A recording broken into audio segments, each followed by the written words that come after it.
Hello, everyone. Welcome to the undergraduate webinar series, an interactive online platform connecting high school students to the Ashoka community. My name is Brinda Tandon. I'm the Deputy Manager of the Outreach team at Ashoka University, and I'll be your moderator for today evening. Thank you for joining us today for the Ashoka Experience webinar. Today, we'll be speaking with some of our students who will talk about their experiences at Ashoka University and the kind of environment one can expect here. I would like to welcome our panel of speakers. We have with us Vinayak Joshi, Sia Saraf, Purujit Banvasi, and Tista Bhattacharya. So students, please introduce yourselves. Let's start with you, Vinayak. Hello, am I audible? Yes. Yeah. So I am Vinayak. My first major is in psychology and second major is in sociology and anthropology. Right now I'm in my ASP, which is fourth year. I've completed my undergraduate and I'm in my fourth year, and I'm also an RA. RA means resident assistant, and yeah, that's pretty much it from my side. All right. Sia, you're up. Hi, I'm Sia Saraf. I'm in my third year. I'm pursuing an economics major and an entrepreneurship minor. And I have been a sports person for the past 7 years. So today at this discussion, I will be representing sports at Ashoka. Oh, excellent. All right. Purujit? Yeah, hi, I'm Purujit. I'm a second year literature major and a psychology minor. I'm from Bangalore. And today I'll be representing the clubs and societies as my position as the head of the Theatre Society of Ashoka. And I love films, I love music, and I love a lot of things. And like Ashoka has really allowed me to explore these things. Excellent. Tista, last and definitely not the least. Please, go ahead. Hello everyone, I'm Tista. I'm from Bombay. I'm a second year biology major and I'll be doing a concentration in creative writing along with that. I'm also part of the Feminist Collective and I'm here to talk about research at Ashoka. Oh, wow. Okay. So along with the aspects that you guys have just talked about, we are going to ask you way many more questions because trust me, even the audiences are going to have a lot of questions. So, all right. So thank you so much, everyone, for introducing yourselves. And without further ado, let's get started. Audience, kindly type your questions in the Q&A box on your Zoom screen, and we will take them up at the end of the first half of the panel discussion. And without further ado, let's begin with the first question. So Vinayak, let's begin with you. All right. So you mentioned that you're an RA, you're a residence assistant, right? As an RA, what are your roles and responsibilities? And are there any kinds of trainings that you guys have to go through for the same? Yeah.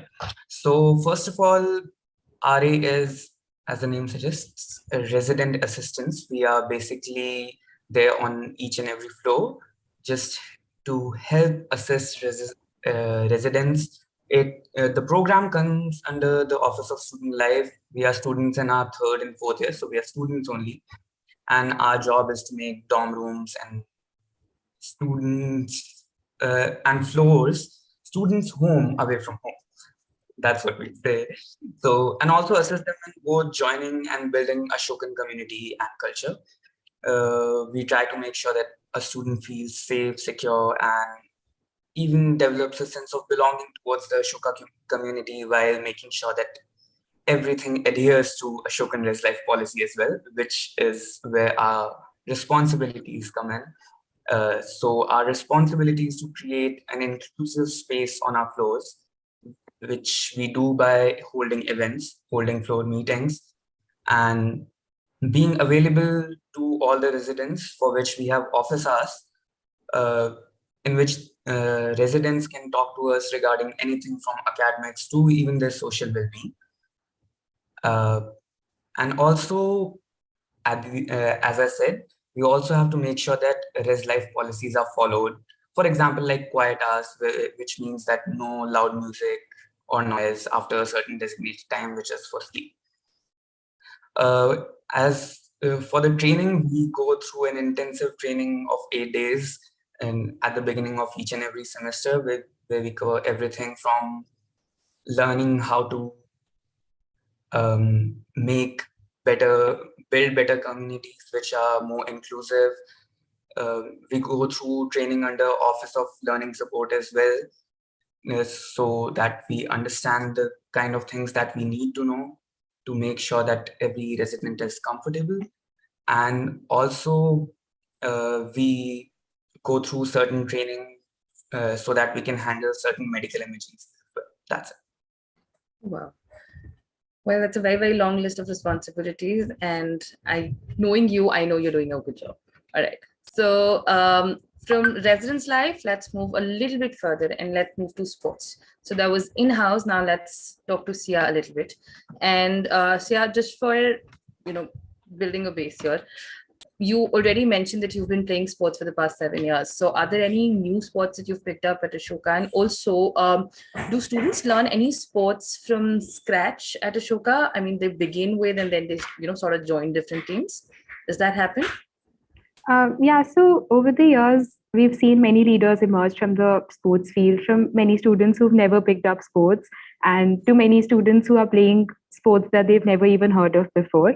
So, as you all know, the university makes provisions for regular coaching in 14 sports disciplines, and including but not limited to unconventional sports like shooting and ultimate frisbee as well, which also happens to be Ashoka's unofficial university sport. So, as I've mentioned before, I have been shooting at a professional level. So, Ashoka has also provided me great assistance even at a professional level. So, everybody from a beginner to a professional level, there's something for everybody here. Thank you. All right. So, now that we've covered residence, a little bit about sports, now let's move a little further and go into the cultural part of Ashoka, clubs and societies. So Purjit, you happen to be the head of the theatre society, right? You're heading it. So just for an understanding and so that the audience sort of has an understanding moving further, what are the kind of clubs and societies that Ashoka already has? And yours happens to be a latest edition. So was it difficult to set it up, or was it like, was it something that the students were able to manage on their own? So in terms of what kind of societies and clubs there are in Ashoka, there's so many of them, and it covers so many different diverse types of like creative art forms and even outside of art as well. So we have the theatre society, we have dance societies, we have a music society. We also have a design club and poetry clubs, Urdu poetry clubs, and as well as academic societies like a psychology society, a media studies society. So like anything you're interested in, there's almost a 90% chance that there's a club or society that's like doing it. And if you find a niche that is not yet a club or society, then you do have the ability to propose it and sort of establish a club. And that's what we also did. And so with the theatre club, to set it up, we knew that there was a lot of people who are extremely interested in theatre, and we wanted Ashoka to have a very good theatre culture that goes on. So we gauged interest, we put out a form for everybody on campus, and then we brought it to the OSL. So the OSL is the Office of Student Life, and they handle the clubs and societies part of Ashoka. So we brought it to them, and they're very open, and you can talk to them about clubs. You can get advice about what to do, what not to do, how to go about the processes, and they will completely guide you. And if you're very passionate about something, then it's like for sure you will be able to set it up, and you will get people that will help you doing this. Excellent.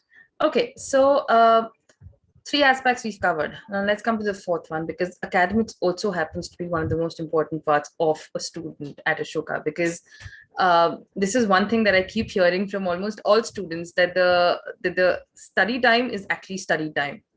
You have to study and you have to focus in class, and you have to, even though it's a discussion based classroom, it has to be something that which is like an integral part of your life as a college student at Ashoka, right? So Tista,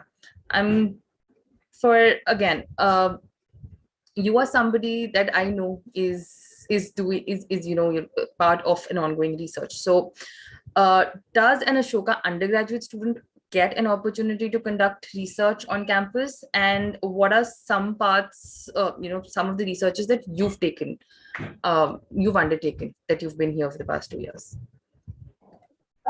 Yeah, absolutely. Students completely get the chance to dabble in research, if I might put it that way. I can obviously speak a lot better for science because I am a science person. But what you can do in science, if you find a professor whose work you find really interesting, you can send them an email and you can say good morning or hello, however you wish to greet them, and say that I'm interested in your work. Can I come learn? Can I come observe, etc., etc. And depending upon the availability in the lab, the type of work the professor is doing, if it's safe enough to allow students to come, it really depends on the professor. They let you come in and then you can start with observations. And then as you learn more and more, they start letting you help out and work a little bit, and you kind of build off from there. So that the research at Ashoka is open to anyone really. You just need to email the professor who's conducting that work and move forward from there. Wow. All right. Thank you so much. And now that our audiences has some sort of clarity as to what is going on at Ashoka, let's dive a little deeper. Vinayak, so again, moving back to residences, how is it that the residence life at Ashoka, in terms of room, how is the overall residence life at Ashoka in terms of rooms, facilities, the building, and you mentioned activities, and I know that there's something called Dorm Olympics that happens on campus. So if you could just shed some light on that and tell the audiences in detail, what sort of happens when you're at home, away from home. Yeah, sure.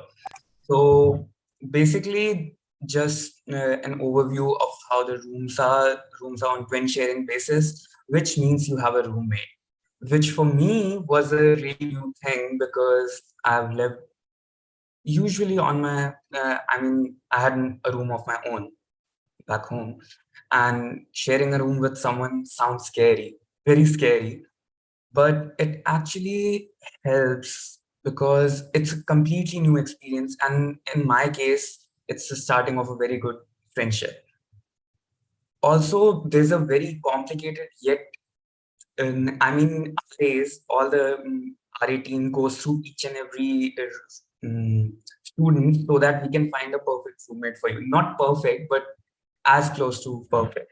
But yeah, that's an experience in itself. Other than that, all the essential amenities that you can think of are there on the floors, including a pantry where you can cook in. Other than that, let's talk about events and community building activities.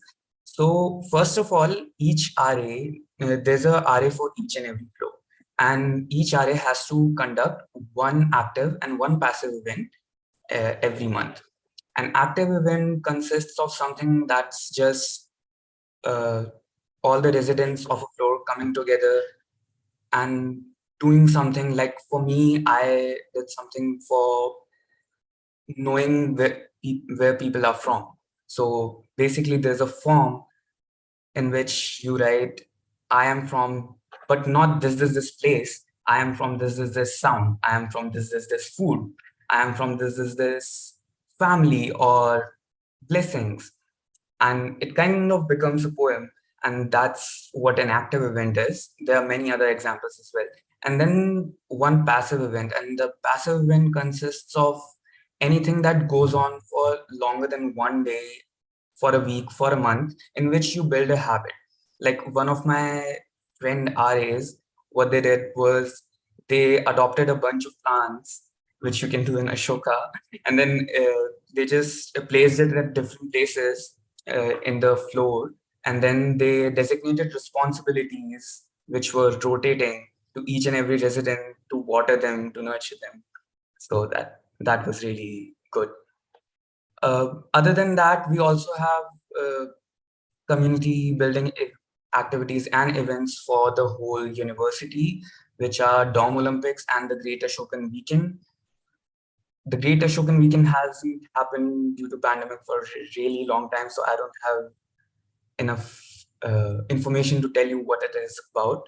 But for Dorm Olympics, what happens is basically some silly games, but still competitive. We award medals. We have certain awards for it, like Golgappa eating competition or things like mattress race, slow cycling race, things like that. That's what we do in Dorm Olympics in the Great Ashram.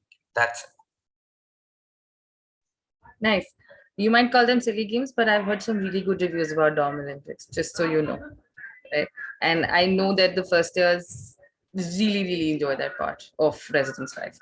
So again, diving deeper now into sports. Sia, so you just mentioned that a lot of heads have also come from different teams are people who've never really dabbled in sports, who've never been part of any sports prior to this, right? However, I just need to know how integral is sports in the life of an Ashokan. I mean, if I'm seeing from the outside, how important is it? And is it just teams and competitions that they go for, or is sports a very normal, common thing for everybody on campus? Okay, so I'll just try to give you an overview of sports at Ashoka. Yes, please. And so sports and exercise are very intrinsically tied to the time one spends at Ashoka. And the university not only provides the students with state of the art infrastructure and facilities, but also encourages sports to be taken up by one and all. And as I mentioned, so apart from regular coaching in the 14 sports disciplines, including cricket and squash, Ashoka also houses a billiards and pool room, a shooting range, a synthetic running track, a gymnasium, and a lot more as part of its infrastructure. And Ashoka aims to create a healthy and holistic life for its students, which enables the students in learning and honing life skills such as discipline, mutual respect, mental and emotional balance, leadership, teamwork, and the list can just go on. And so, apart from trying to make every student physically active, the university also helps students excel in their chosen field of sport through internal and external engagement. So, every year we host Agnipath, which is Ashoka's annual sports fest. It gives students a great platform to showcase their skills at a national level. And every year we see very enthusiastic participation from students to represent Ashoka University at national, international, and all India university tournaments. And as part of our internal engagement, a number of on campus sports events for undergraduates, Young India Fellows, faculty, and staff are all organized, like the Football League, the Basketball League, and intra and inter batch tournaments. And these happen for almost all sports that are available on campus. So most of the students get a chance to play and showcase their skills. Thank you so much for that. But yeah, if you don't mind, I actually have a follow-up question for you. And this was something that I was quite intrigued with. You're a shooter and you've been playing professionally for the past 7 years. So how do you find, as a shooter who's been, in the sport for the past 7 years, how do you find the facilities for a sports person on campus, coming from a sports person? So the coaches here are very well known names in their own sports. So if you have seen on the Ashokan page recently, the squash coach actually won the national games this year. And so we have very well equipped coaches, and even the facilities that we have, and even the professors here at Ashoka are willing to make some adjustments if you have commitments to sport before. So they're very flexible and willing to make adjustments according to your schedule. So I think everything and everyone's coordination really helps to focus on my sport, like really helps me focus on my sport. Absolutely. Thank you so much. All right. So moving towards the cultural clubs again. So this is one question, Purjit, that honestly, it's not something, this has been asked as an FAQ for years, and especially by people who want to join the cultural societies or other parts, as extracurriculars while their time on campus. So, which is why we thought that it was really important if somebody who's in a society or heading a society should answer this. Is that how much time are students required to spend, on the club or the society activities or practices? And is it possible with the Ashoka's rigorous academic, the rigorous academic structures that you guys have on campus? Right. Yeah, this is a question that I also had coming into Ashoka.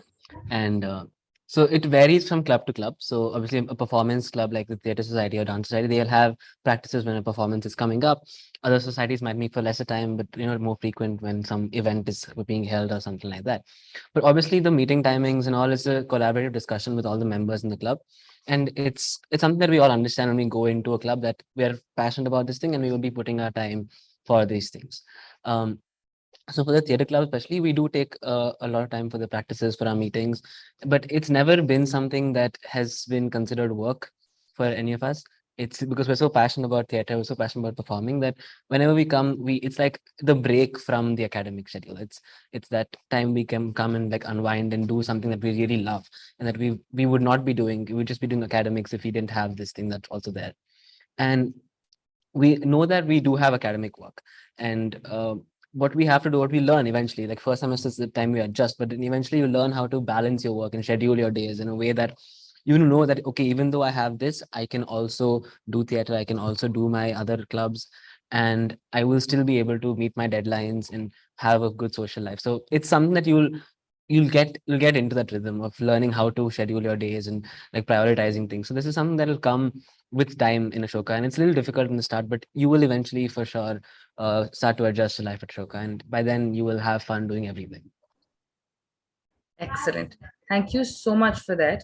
And now, Tista, just the next question that I'm going to ask you is again an FAQ that we've been asked for a very long time, especially post-pandemic.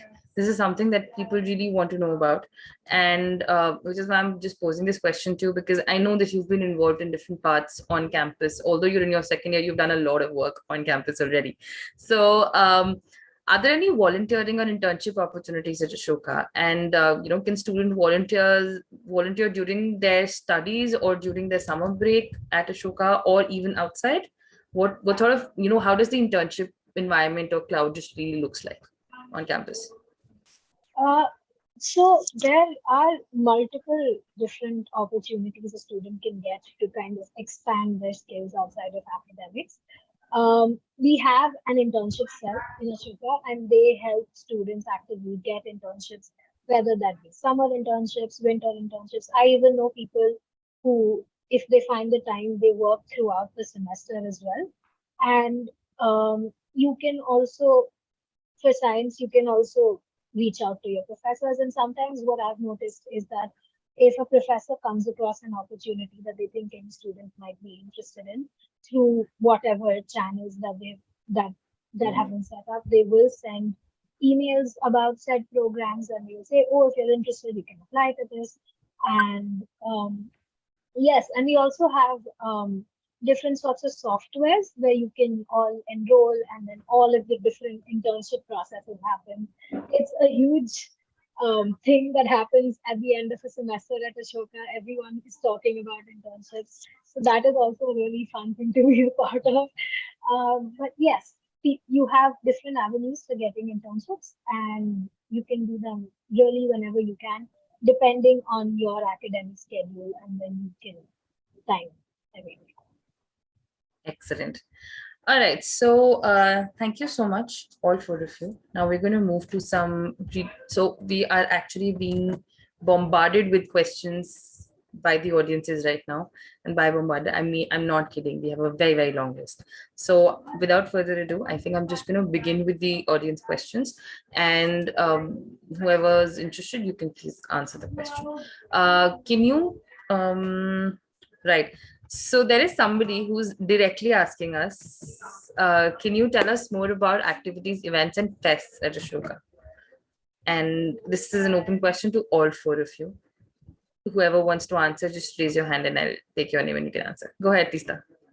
I raise my hand because I'm actually in the middle of the organizing committee for the Ashoka Literature Festival that is happening this November.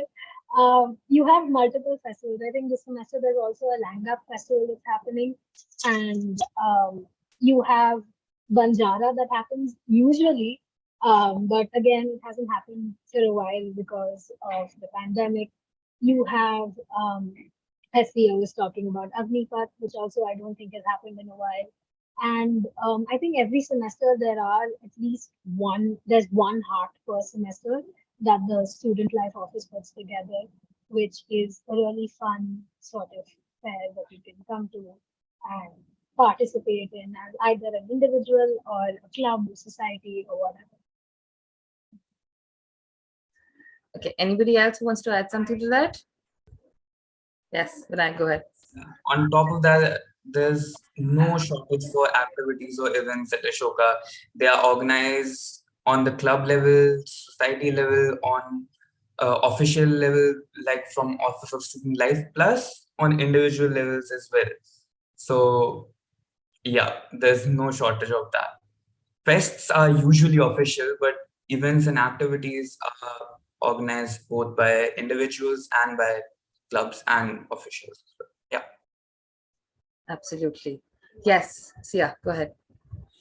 As part of the Sports Fest, as I mentioned, Agnipath is hosted every year, but due to COVID, we haven't hosted it in the past 2 years. But hopefully, you're going to host it next year. So, Agnipath is an inter-college annual fest.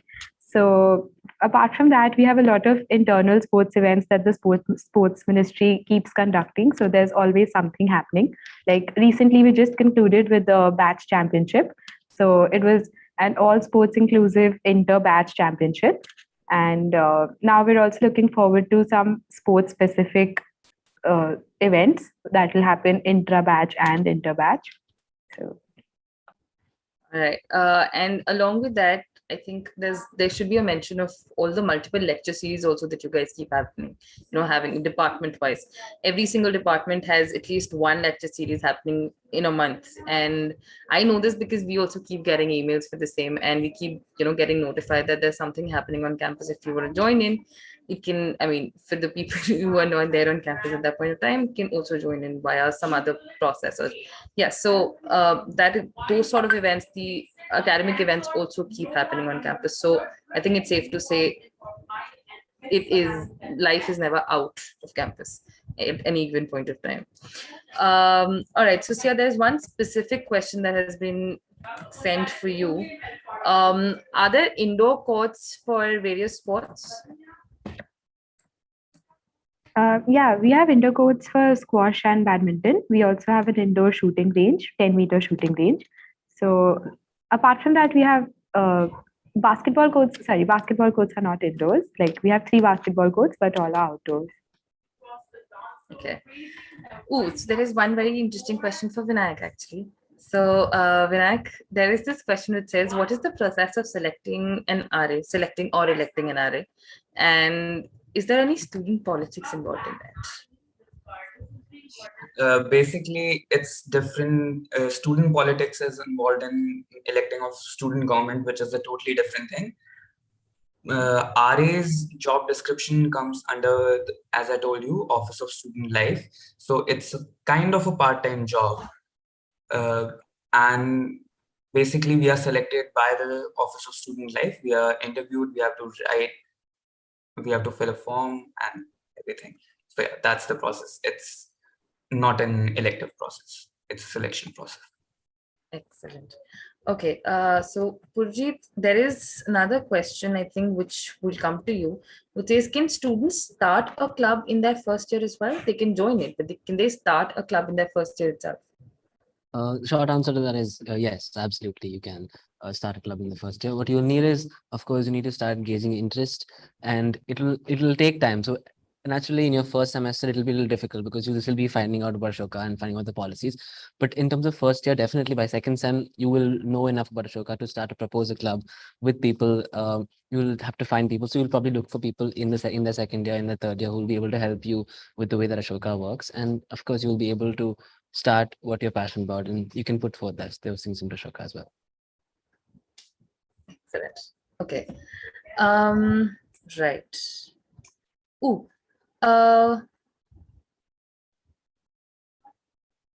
Okay. Right. I don't know who will be able to answer this one, but there's this question which says, is there an astronomy club on campus?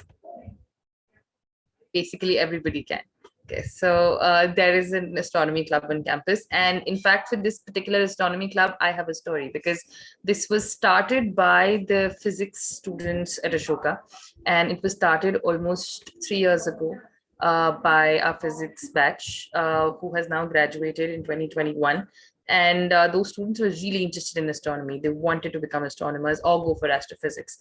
So they took physics particularly for that reason, and they started the astronomy club because they wanted to practice their skills. So they met once a week or whenever they had the time, and they started practicing their skills. And today I know that 3 of them have already graduated and are pursuing their masters in either astrophysics or in astronomy. So yeah, that's the story of the astronomy club, and I'm so glad somebody asked that question. Okay, so second, I'm just going through the questions.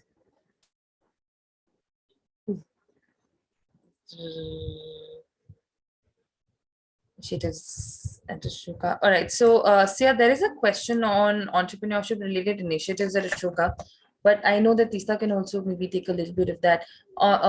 Are there any particular clubs or societies or any things that happen for the entrepreneurship community at Ashoka?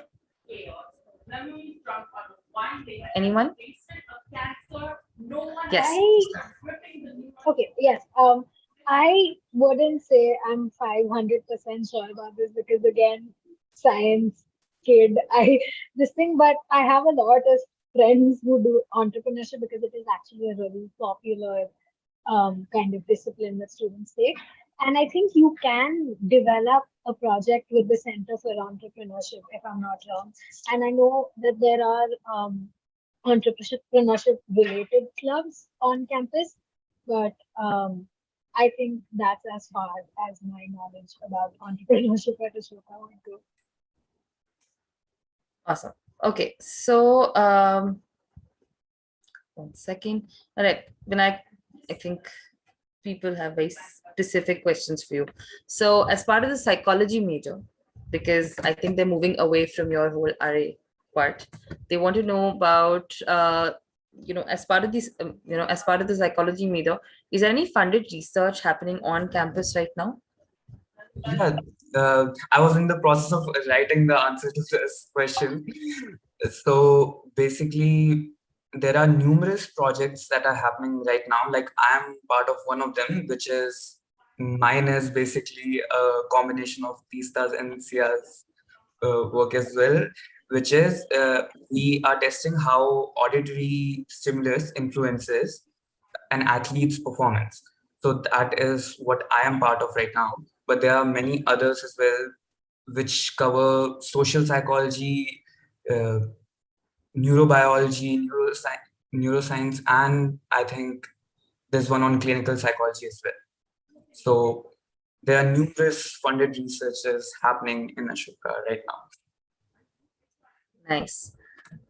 So guys, there's one common question which I think any one of you can answer, or if all 4 of you want to take it, please be my guest. Is there a timetable or schedule for students at campus, and or is it possible that you can study whatever and whenever you want? And also, do you get break between classes, or like do you guys have free time? So I think I'm gonna throw this question at all 4 of you, and you can all take a minute and answer this because all 4 of you will have a different perspective to it. So let's begin with Purjit.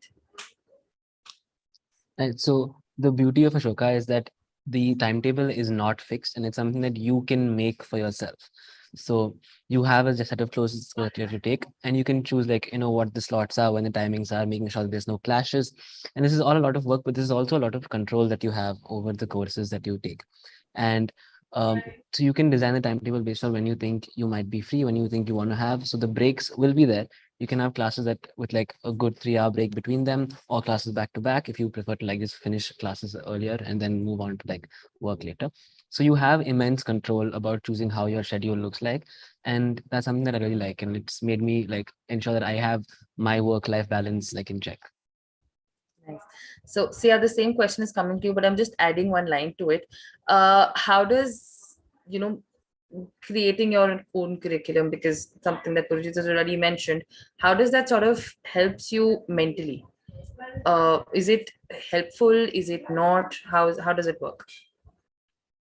Okay, so adding to what Purjit said, since you're given so much power over your courses and what you want to do, although there in some majors you have a certain number of courses that you have to go through. But for most of it, like, suppose, like, I'll give you my example. So during the later half of the year, so during winters, mostly in my sports circuit. So in the monsoon semesters, which happen during the later time of the year, I choose to only pick 4 courses. So you have an option of picking either 4, 5, 6, depending on the pressure you already have. You can, make and choose your timetable, and that way you can really regulate how much pressure you choose to take on yourself, or how much you choose to give to other commitments that you might have. So I think that really helps with balancing all aspects of life more than just academics. True. Tista. I completely agree with Sia. You have a lot of control over the kinds of courses that you want to choose. And on top of that, again, bouncing off of what both of them have already said. For example, I know people who are not morning people who do whatever they can to actively avoid an 8:30 a.m. class. But then I also know people who, as Parajit was saying, just want to get all 3 classes done with. And again, you can have time for yourself in between that. So I can give you an example from my timetable. For me, my Tuesdays are very academically heavy. So my Mondays and my Wednesdays are relatively free. And those are the days I can dedicate towards going to the lab, going to work on the literature festival, feminist collective, and or just sit and watch a movie on Netflix. Because that's like my me time that I have, which is also a very important part of our entire life, residence life at Ashoka. But yeah, you can really pick and choose how you want to space out your classes and how you want them to begin. Excellent. But when I'm coming to you, but I'm going to add another line here, just another part of the question which says, so you already have graduated, you're in your 4th year right now, right? And you are somebody who's almost studying 3 subjects together. So does this flexibility sort of gives you, it helps you, it aids in anything? Yeah, I mean, after usually your workload is very less when you're in your 4th year, but for me, it has gone on the flip side, it has increased right now because of the RShip. Plus, I'm doing my advanced major in psychology plus second major in sociology and anthropology. But I don't think it's too hectic. Like for us all, I think the perception is in Indian universities, usually there's a timetable from 9 or 10 to 5 back-to-back classes plus a lunch break in the middle. It's not like that in Ashoka. We have a 1.5 hour lecture session, and we have 2 lecture sessions for each course. And the maximum number of courses that you can pick in a semester is 6. So your timetable, and as all of the other panelists told you before, that you pick your timetable. So it's very scattered, and you can actually manage it really well if you know how to spread it well. You have the choice of picking the same course with another prof as well sometimes. So that's also a thing that helps. But yeah, that's it. And what was the other part of the question? I think I'm missing. Nothing. I think you've covered it already, because I was talking about the three different subjects that you're studying together, but I think you've summed it up very beautifully. So thank you so much for that. Okay, so guys, we're going to move a little further. So as you guys are aware, that our application process opens on Monday. And of course, there are a lot of students and parents in the audience today who have obviously admission related questions. So I have a few with me. I'm going to post them. Whoever wants to take up those questions, please do that. And to begin with, 1 second, I'm going to take out the one that I just. Right. So all of you went through the interview round, right? And could we get an idea as to what exactly is asked during the interview round, or during the admission process? Just wants to, the person who's asking this question just wants to know what they should expect as a student when they're entering the admission process and the interview process. So we begin with Purujit, and Tista, you're next. So I was very intimidated before going into the interview because of my first college interview that I had given. But as soon as I got in, I realized that it was a very friendly environment. More than an interview, it was a discussion to get to know me, to get to know each other. So we really spoke about nothing that was not there on my application. And there was no like objective general knowledge sort of questions where they're testing if I know something or not. So just about what I like, what kind of books I read, what kind of movies I watch, just what do I think about certain things, and just generally getting to know how I am, like, the vibe of the person that you're talking to. So it was very comforting. And after that, I felt like, I felt like I had a relationship with the people. Like it was a very fun, friendly conversation that we had. And it wasn't like a very scary thing. So you should be a little bit nervous. It's natural, but it will be very easy and very like easygoing. Tista. Yes, so I agree with Parajit. I was terrified before my interview, but then the person who took my interview was incredibly nice, and it was really about getting to know me as a person and kind of gauging whether I was authentic to myself in the application. And so, for example, I there was a question about what books have you read, and just to make sure that I had actually read the books that I said that I read, we discussed those books, which is a really fun conversation.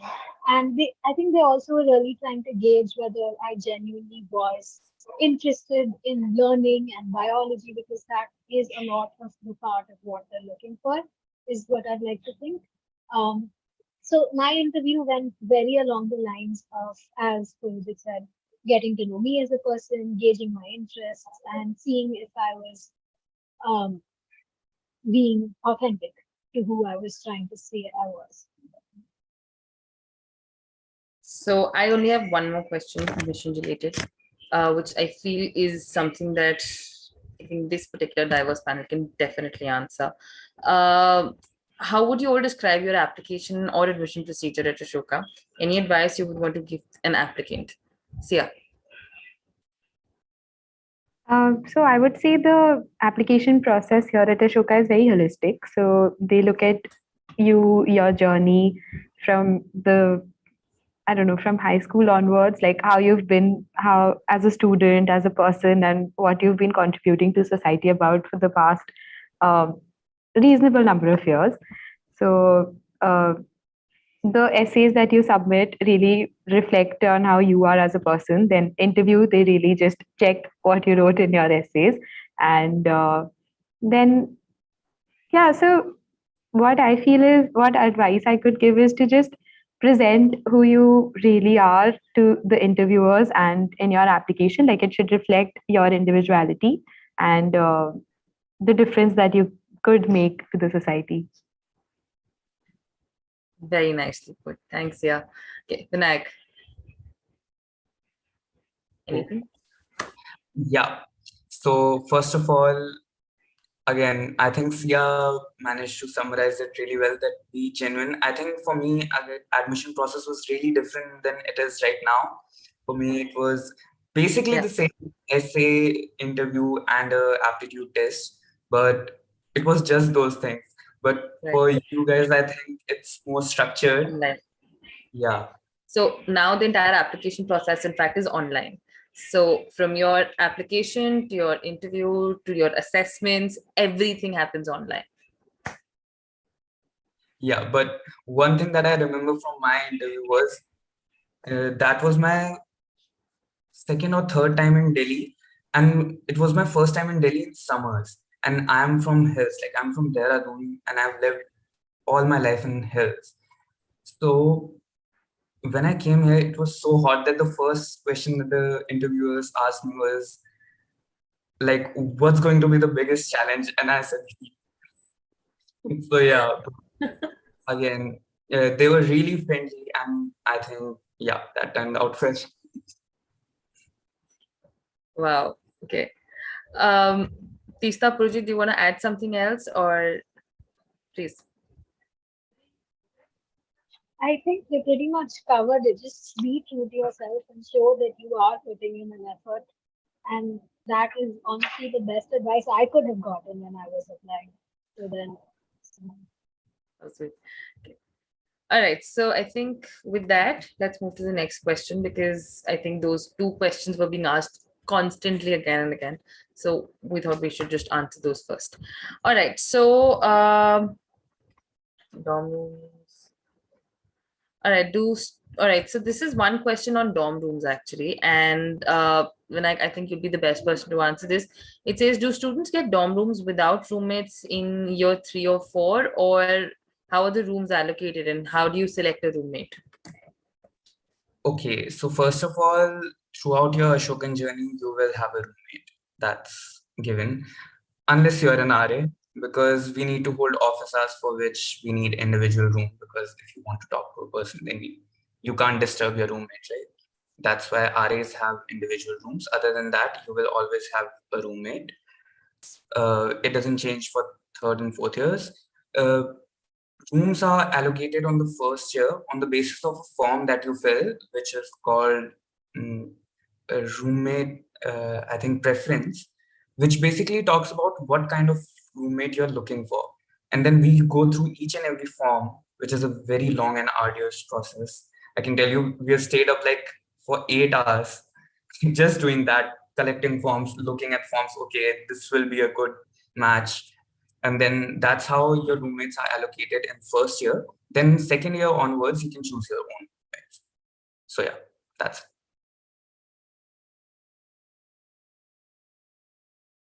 Oops, I was on mute. I didn't even realize it. I just got prompted. Okay. Wow. So there is this one question which I'm not going to take the name, and I'm not even going to ask who's going to answer this. But there is this one question which says, "How's the food on campus?" Who wants to answer that, guys? Show of hands. Come on, Purujit, go ahead. So I used to I was in a hostel from 11th and 12th, and so I am used to the whole mess food and having to have food over there. And mess food is what mess food is. It's food that you can get fast and it's healthy, and it's there that if you need to like run for class, you have food. But the question is like where on campus, because there are some places like the dhaba, like Dosai, which gives really, really amazing food. And dhaba is open till late at night, and people are always there. It's such a crowded place. It's almost difficult to get your order fast because so many people are rushing for it. But there are so many different places that you can have food on campus that it's a difficult question to answer. How is the food on campus? Because there's a lot of places you can get food on campus.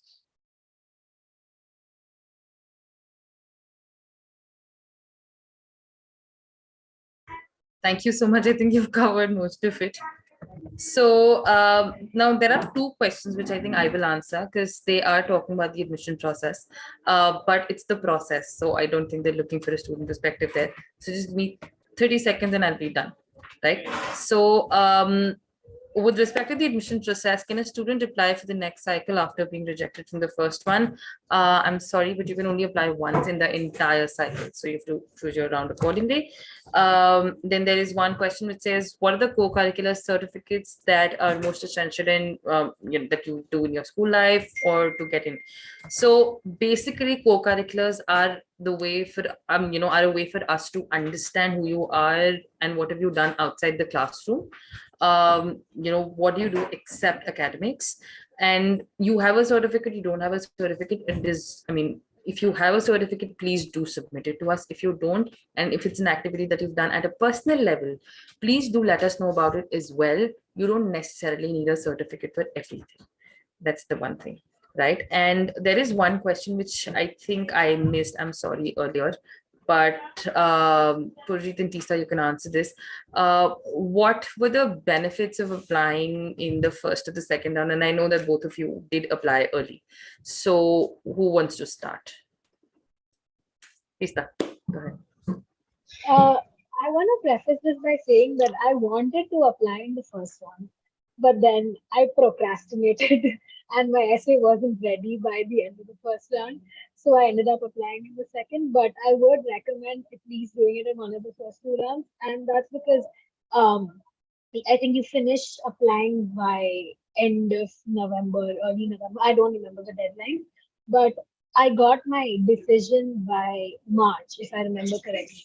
And this was the pandemic year, and everything was super stressful. We didn't know boards were happening, this, that. And so the fact that I got a confirmed offer for Ashoka that said that as long as I pass boards, I am in Ashoka was very comforting, and it did help reduce my anxiety. And I know that now we have regular boards. But I think also you won't have to worry about your application while you're studying for boards, because everyone will have to do that. And so the later two rounds might be around the study period that you take for the board time.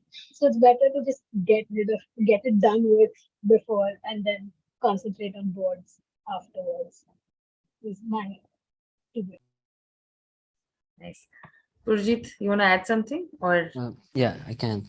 Another thing that happens during this whole application time is that there's a lot of colleges that you start considering and you do research about.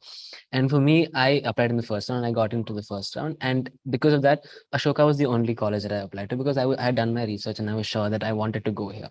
So once I had gotten in, and I got my decision in Jan, and I think this round it's even might be even earlier.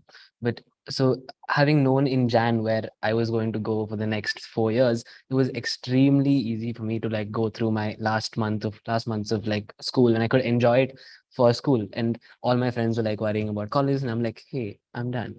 And it was very comforting to know that I knew where I was going to be. It was that sort of sense of security and closure was there. And it made it very easy to like go about my boards, go about studying, because now I just had to study to have fun, not to get a rank and make me to cut off or anything.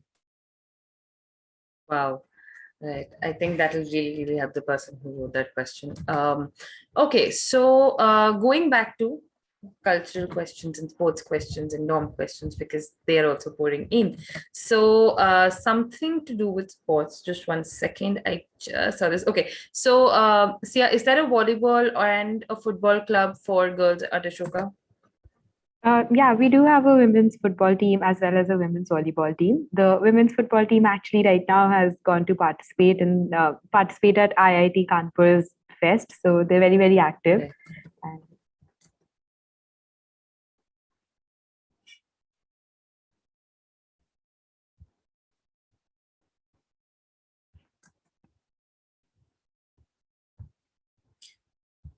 Okay. I think I was stuck. Sorry, internet connections. Right. So, okay. So with that, Sia, thank you so much. And I know that there are other teams who have gone for other sports events as well, right, this weekend, because I was talking to a few students and I think they're all over the place this weekend.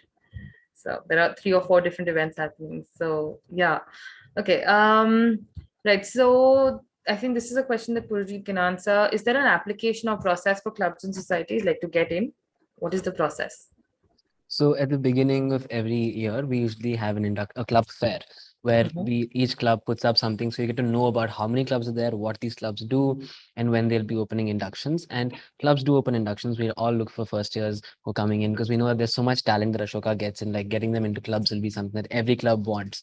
And so each club has their own induction process where you have to go through an application, maybe an interview, maybe an audition, depending on what kind of club it is.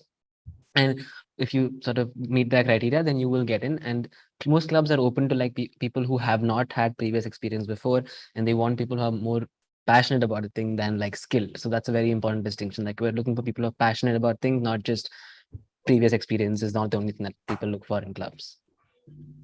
Right. Thank you so much. Okay, so there is this one question. I don't know who'll be able to answer this, but if you are, just let me know. Except sports, are there any inter-university competitions or events that Ashoka takes part in? Anybody? Right, Purjit, go ahead. I'm sorry, but like just in fact, this weekend there is a fest happening at Jindal, which is the Biswa Mill. So people they did send us invites, and then people are going from the dance society to perform in that fest. So there are of course festivals, performance like theater festivals and inter college, these sort of things that keep happening across colleges. So that's one thing. All right, so this is a very interesting question actually, and I think all of you can answer this, but just to without 1 second. 1 minute. Okay. As the university is on the outskirts of the city, can the students comment on their work or opportunities in the city, or social lives beyond Ashoka? How much do you travel, and how do you really commute from the campus to the city? Anybody?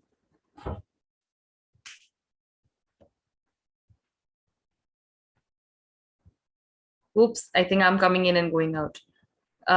Who wants to answer this? Did you guys hear the question completely? Or was I stuck? Okay, good. So Tista, we'll begin with you. Vinayak, you go next. I can address the social aspect of it first. So Ashoka has a system where they have shuttles that keep going between college campus and the closest metro station in Delhi, which is Jahangirpuri, and which is completely safe. It will pick you up from a point in the station, and then it will drop you right at the gate of Ashoka. And it's about a 45-minute ride to the station, and then you can go wherever you want. And I know people who regularly go out during weekends. They want to see, say, Majnu Ka Tilla is a really popular place that everyone wants to go to. They go to different places around Delhi, and you go with a group. It's really fun. And as far as work opportunities are concerned, I guess you could go on the weekends at sometimes, but going every day would not be a feasible this thing because on average it would take about an hour, hour and a half just to travel this thing, and then you'd have to manage academics. But you can always find online work opportunities, and you can always try and make it hybrid. And people will be receptive of the fact that you're in college and you won't be able to travel regularly. So I don't think that being more isolated will be a hindrance in that way. If that answers the question. That helps. Anybody who wants to add to that answer? Nat. Yeah. For like, I have an example as well. My friend, she's working with the OLS, Office of Learning Support, plus like she's working on developmental psychology, and for that she needs to go to a hospital in Delhi. So she commutes on every weekend, and I agree with Tista that commuting every day would not be possible because too much academic load. But like on weekly basis you can work there. There are other research opportunities as well, and I know people who do internships or researches in Delhi, which are linked to professors in Ashoka. So yeah. Nice. Is that it, guys? Okay. All right. So a very interesting question, actually. So of course, as a student, you do want to do some part-time jobs as well sometimes, right? Are there any opportunities on campus, or do students travel out for it? Yeah, is there anything that they do? Anyone? Yes, Tista. If you're talking about part-time jobs, there are regular meals. There are multiple centers at Ashoka. So, for example, you have the Center for Studies in Gender and Sexuality. You have the CEDA, which is the Economic and Developmental Analysis Center. You have the Center for Entrepreneurship. All of these centers, they do require interns, and I've seen multiple emails where they do say that, okay, if you work, you'll get a stipend of X amount for 3 months or whatever. And those are the kinds of jobs that are more readily available on campus. But then again, going back to the previous question, you can do sort of a hybrid mode of work where you can get money. Nice. All right, excellent. So I think with that, we're gonna stop here, but I'm gonna ask you guys one last question, and it's for everyone. If you can just answer it in like 1 or 2 lines, that'll be really, really helpful. How has your Ashoka journey been till now? And what does Ashoka mean to you at this moment, now that you're sitting here? Because we have 2 people from the second year, 1 person from the third year, 1 person from the fourth year, actually. So this it can't get more diverse than this. So whoever wants to begin, please start.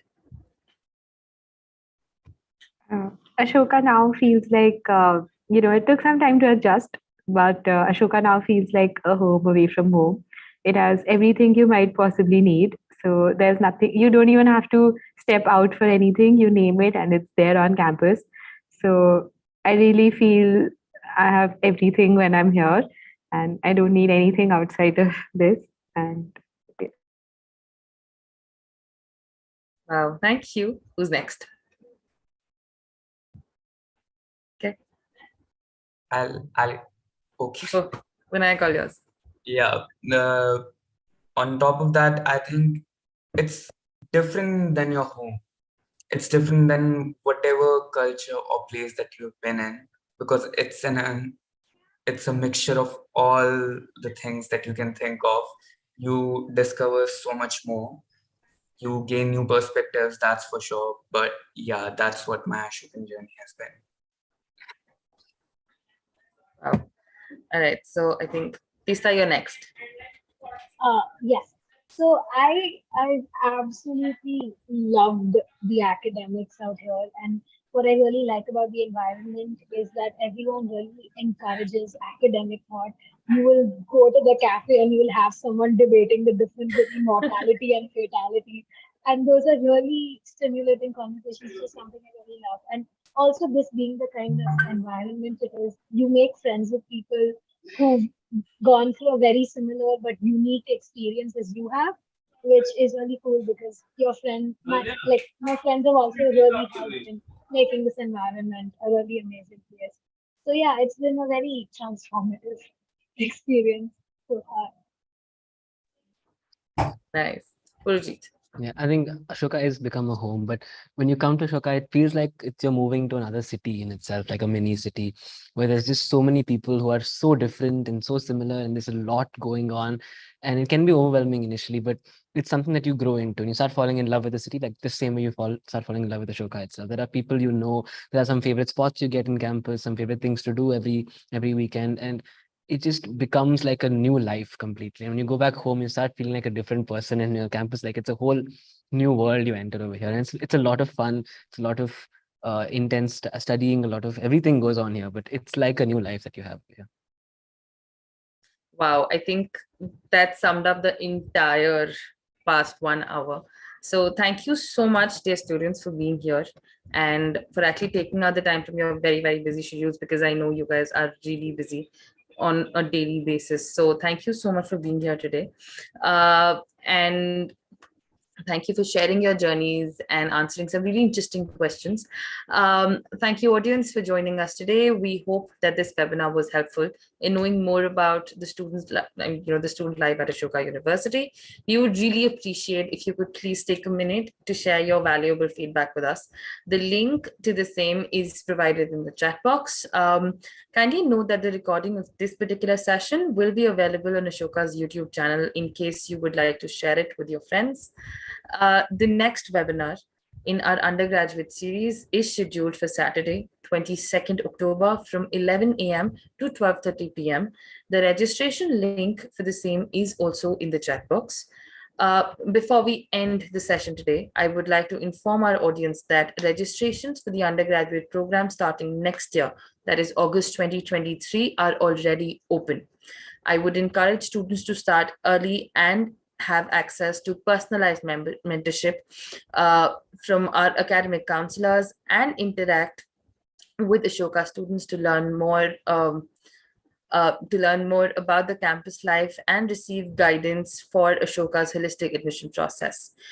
If you have any further queries, you can also write to us at ugapply@ashoka.edu.in or contact us on the number given on the screen.